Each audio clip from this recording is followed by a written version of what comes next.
നമ്മൾ റബീഉൽ അവ്വലിന്റെ അതിന്റെ ആഘോഷ തിമിർപ്പിന്റെ ദിനങ്ങളിലേക്ക് പ്രവേശിക്കാൻ പോകുന്ന ഒരു സമൂഹത്തെ നമ്മൾ കാണാൻ പോവുകയാണ്. നബിദിനാഘോഷം അന്ന് ദീനായിരുന്നോ, അന്നത് സ്വഹാബത്ത് നിർവഹിച്ചിരുന്നോ, അതവർ കാണിച്ചു തന്നിരുന്നോ എന്ന് നോക്കിയാൽ അവർ അങ്ങനെയൊരു അമല് നമ്മൾക്ക് കാണിച്ചു തന്നിട്ടുണ്ട് എങ്കിൽ നമുക്കിടയിൽ ഈ പ്രശ്നങ്ങളെല്ലാം അവസാനിക്കുമെന്നുള്ളതാണ്.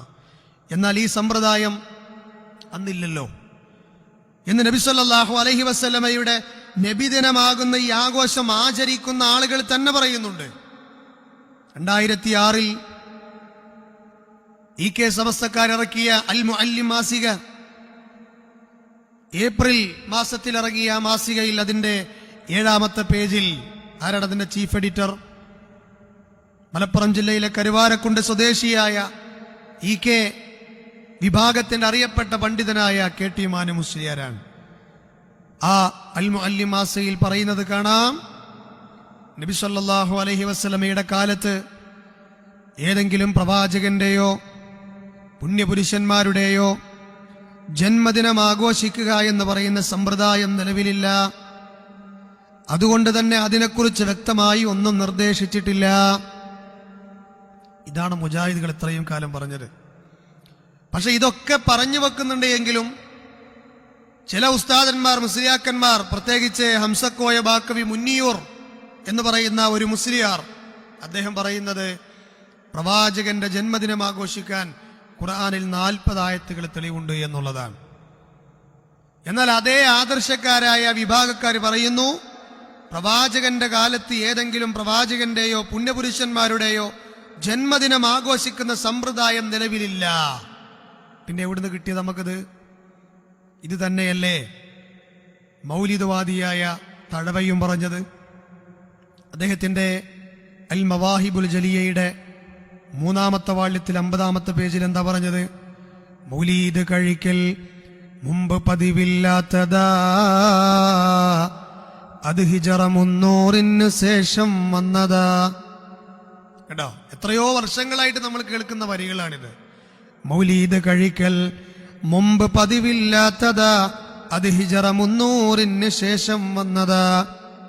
അപ്പൊ നബിയുടെ കാലഘട്ടത്തിലില്ല, താബിഈങ്ങളുടെ കാലഘട്ടത്തിലില്ല, തബഉ താബിഈങ്ങളുടെ കാലഘട്ടത്തിലില്ല എന്ന് മൗലിദവാദിയായ സമസ്തക്കാരനായ ഈ പറയപ്പെട്ട മവാഹിബുൽ ജലിയയിൽ തഴവ തന്നെ പറയുകയാണ്. ഹിജറ 300 പ്രവാചകന്റെയും സഹാബത്തിന്റെയും ഉത്തമ തലമുറയുടെയും കാലം എവിടെ കിടക്കുന്നു? പക്ഷെ ഈ വരികളെ വരെ നിരന്തരം മുജാഹിദ് വിഭാഗത്തിന്റെ സ്റ്റേജുകളിൽ നിന്ന് ഈ വചനങ്ങൾ നമ്മൾ ഉദ്ധരിക്കാൻ തുടങ്ങിയപ്പോ അതവർക്കൊരു വലിയ തലവേദനയായപ്പോ ഒരു മുസ്ലിയാർ അതിന് പുതിയൊരു ദുർവ്യാഖ്യാനവുമായി വന്നിട്ടുണ്ട്. അദ്ദേഹം പറയുകയാണ്, ഇവിടെ തഴവ പറഞ്ഞത് മൗലീദ് കഴിക്കൽ മുമ്പ് പതിവില്ലാത്തതാണ്.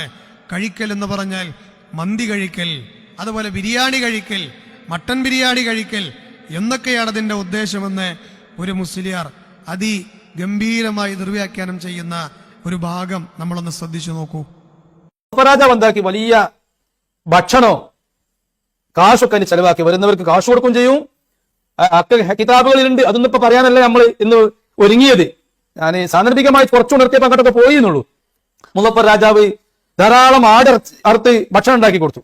അപ്പൊ ഇന്നിപ്പോ നമ്മള് മുസഫർ രാജാവിനോട് തുടങ്ങി പോയി ഏത് ജനങ്ങൾ ഭക്ഷണമൊക്കെ ഉണ്ടായ വരിക. അപ്പൊ വന്നു കഴിഞ്ഞാൽ പിന്നെ റസൂലിനെ പറ്റി പറയുന്നത് കേൾക്കും. ഇന്നും ആ ആടുമന്തി ഉണ്ട് എന്ന് കേട്ടാൽ എന്താവും? വരും.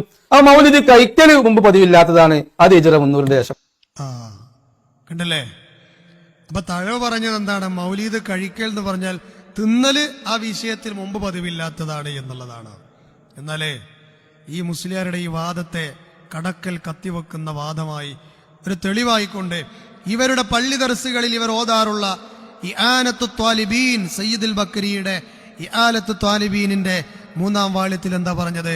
ഖാലൽ ഇമാം അസ്സഹാവി ഇന്ന അമലൽ മൗലിദി ഹദസ ബഅദ ഖുറൂനി സലാസ. ഈ വാക്കിൽ നിന്നാണ് തഴവ ആ വചനങ്ങൾ കൊണ്ടുവന്നിട്ടുള്ളത്. മൗലീദ് കഴിക്കൽ മുമ്പ് പതിവില്ലാത്തതാണ്. എന്താ സഹാബി പറഞ്ഞത്? നിശ്ചയമായും ഇന്ന അമലൽ മൗലിദി ഹദസ ബഅദ ഖുറൂനി സലാസ, നിശ്ചയമായും ഈ മൗലീദ് കഴിക്കുന്ന സമ്പ്രദായം ഹിജറ 3 നൂറ്റാണ്ടുകൾക്ക് ശേഷം വന്നതാണ്. അപ്പൊ ഇവിടെ പറഞ്ഞത് ഇന്ന അമലൽ മൗലിദി എന്നാണ്, അല്ലാതെ ഇന്ന അക്കലൽ മൗലിദി എന്നല്ല. മൗലിദ് തിന്നുന്ന സമ്പ്രദായം, കഴിക്കുന്ന സമ്പ്രദായം എന്നല്ല. അവിടെ കഴിക്കാൻ ഉദ്ദേശിച്ചത് എന്താ? അത് കൊണ്ടാടുക എന്നാണ്. പക്ഷെ അതിനെ വരെ മുസ്ലിയാക്കന്മാർ ദുർവ്യാഖ്യാനിച്ച് അത് അങ്ങനെയല്ല, അത് തിന്നലാണ്. അതിങ്ങനെ ഏത് സമയത്തും ആ ചിന്ത ചെയ്ത ആളുകൾക്ക് കഴിക്കുക എന്ന് കണ്ട അതേ തോന്നുള്ളൂ. അങ്ങനെയാണല്ലോ മൗലിദ് കഴിക്കുക, കണ്ണൂക്ക് കഴിക്കുക, അടിയന്തരം കഴിക്കുക, ഒക്കെ കഴിക്കലാണ്. അപ്പൊ ഞാൻ പറഞ്ഞു വന്നെന്താന്ന് ചോദിച്ചാൽ അതിനെ വരെ ദുർവ്യാഖ്യാനം ചെയ്യുന്ന ഒരു അവസ്ഥ നമുക്ക് കാണുവാൻ സാധിക്കുകയാണ്.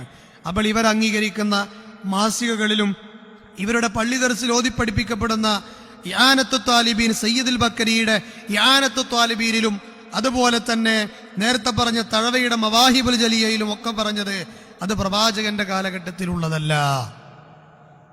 ഇനി നിങ്ങൾ ഞാൻ ആദ്യം പറഞ്ഞ വാക്കിലേക്ക് മടങ്ങി നോക്കൂ. മഹാനായ ഇമാം മാലിക് ബിൻ അനസ് പറഞ്ഞത് എന്താണ്? പ്രവാചകന്റെ കാലഘട്ടത്തിൽ അന്ന് ദീനായിരുന്നത് എന്താണോ അതേ ഇന്നും ദീനാകാൻ പറ്റൂ.